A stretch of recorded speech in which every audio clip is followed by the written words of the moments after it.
ਪਿਛਲੇ ਕਈ ਸਾਲਾਂ ਦੌਰਾਨ ਕੈਨੇਡਾ ਵਿੱਚ ਸਾਊਥ ਏਸ਼ੀਅਨ ਰੰਗਮੰਚ ਨੇ ਨਵੀਆਂ ਪੁਲਾਂਘਾਂ ਪੁੱਟੀਆਂ ਨੇ। ਥੀਏਟਰ ਨੂੰ ਮੁਹੱਬਤ ਕਰਨ ਵਾਲਿਆਂ ਲਈ ਬਹੁਤ ਸਾਰੇ ਨਵੇਂ ਮੌਕੇ ਤਿਆਰ ਕੀਤੇ ਨੇ। ਇਹਨਾਂ ਦਿਨਾਂ ਵਿੱਚ ਮਿਸਿਸਾਗਾ ਵਿੱਚ ਪੂਰੇ 1 ਮਹੀਨੇ ਲਈ 8 ਵੱਖ-ਵੱਖ ਭਾਸ਼ਾਵਾਂ ਵਿੱਚ ਪਲੇਜ਼ ਕਰਵਾਏ ਜਾ ਰਹੇ ਨੇ। ਆਉਣ ਵਾਲੇ ਵੀਕਐਂਡ ਬੰਗਾਲੀ ਅਤੇ ਉਰਦੂ ਪਲੇਜ਼ ਦੀ ਵਾਰੀ ਹੈ। ਇਸੇ ਬਾਬਤ ਅੱਜ ਸਾਵਿਤਰੀ ਸ਼ਾਰਟਸ ਥੀਏਟਰ ਫੈਸਟੀਵਲ ਦੇ ਕਰਤਾ ਧਰਤਾ जैस्मिन सावंत नाल बैठने का मौका मिला। जैस्मिन जी, सबसे पहले आप हमें ये बताइए कि ये जो फेस्टिवल है इतनी लैंग्वेजेस वाला, इसका आइडिया कैसे आया? अच्छा, ये आइडिया शुरू हुआ 2018 में। हमारे पास हिंदी में बहुत सारी ऐसे छोटी छोटी स्क्रिप्ट्स आई थी, प्लेलेट्स जिसे कहते हैं। तो हम सोच ही रहे थे कि इसका क्या करना है।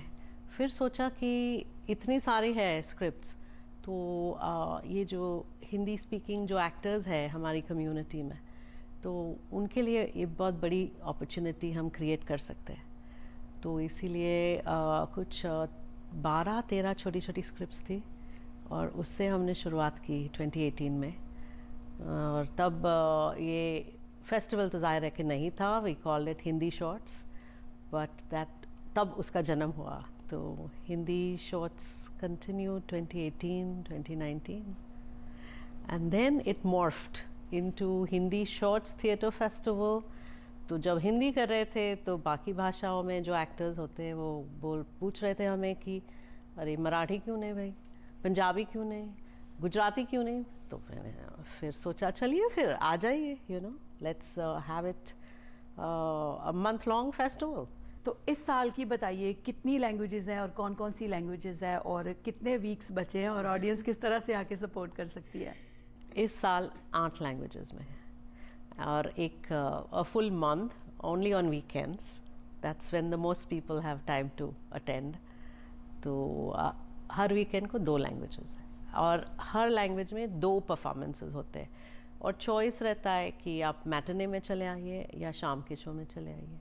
एक बात बताऊं, पंजाबी कम्युनिटी कम्स आउट बड़े लार्ज नंबर्स में सपोर्ट करने जब पंजाबी में शोज़ होते हैं। और उसके बाद नंबर लगता है मराठी का कि कम्युनिटी आ जाती है ड्रामा देखने। तो लास्ट ईयर तो बहुत बढ़िया था। इनफैक्ट लोग मांग रहे थे टिकटें, हमारे पास नहीं थे, हमें किसी काफ़ी लोगों को वापस भेजना पड़ा। तो वी वर फीलिंग बैड, पर इट्स अ गुड फीलिंग कि चलो भाई सोल्ड आउट शो है। इस साल मराठी ने बहुत ही कमाल कर दिया, तो it was almost full. Marathi theatre ही बहुत पावरफुल है। तो और जो ऑडियंस है, थिएटर लविंग ऑडियंस है, तो वो आ जाते हैं। तो अभी शुरुआत हुई हिंदी और इंग्लिश। तो इस साल पहली बार इंग्लिश इंट्रोड्यूस किया हमने, क्योंकि हमारे जो बच्चे होते हैं सेकंड जनरेशन, थर्ड जनरेशन, बोलते हैं हमें नहीं आती हमारी मदर टंग और सीखने का वक्त नहीं होता है, तो हमारे लिए अंग्रेज़ी में क्यों नहीं। तो फिर अभी इंट्रोड्यूस कर लिया अंग्रेज़ी को। सो दैट वाज नया है ना, तो शुरुआत है, तो छोटी सी ऑडियंस थी। और फिर गुजराती और मराठी हो गया। अब इस हफ्ते उर्दू और बंगाली है और लास्ट वीकेंड तमिल और मलयालम। तो Tamil is almost sold out, Malayalam will also be sold out. So there is a demand, right. Jasmine ji, ये बताइए कि इतना आपने ये थिएटर को आपने एक बिल्कुल नया रंग दे दिया है, इवॉल्व हो गया है थिएटर, तो इसमें कोई ना कोई चैलेंजेस होते होंगे, उनके बारे में भी बताइए।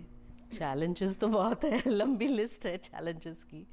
सबसे पहले तो अब हम मिसिसागा में ही करते हैं, तो how to let the media know. अभी हमारे पास बड़ी बड़ी मार्केटिंग बजट नहीं होती। फिर थिएटर अवेलेबिलिटी, क्योंकि we are a Mississauga organisation, तो हम यहाँ के बेस है, यहीं पर करना चाह रहे हैं।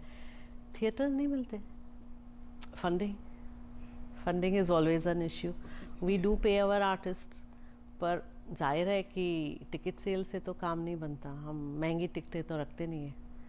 तो 10, 15, $20 की टिकट में हम कैसे सब आर्टिस्ट को कैसे पे कर सकते हैं। ऑडियंस से आप क्या कहना चाहेंगे, व्यूअर्स को क्या मैसेज देंगे? अब टिकट तो इवेंट ब्राइट पे है, तो जाकर ले सकते हैं। It's Savitri shorts theatre festival, अगर आप इवेंट ब्राइट में डाल देंगे तो it will come up. It is currently going on.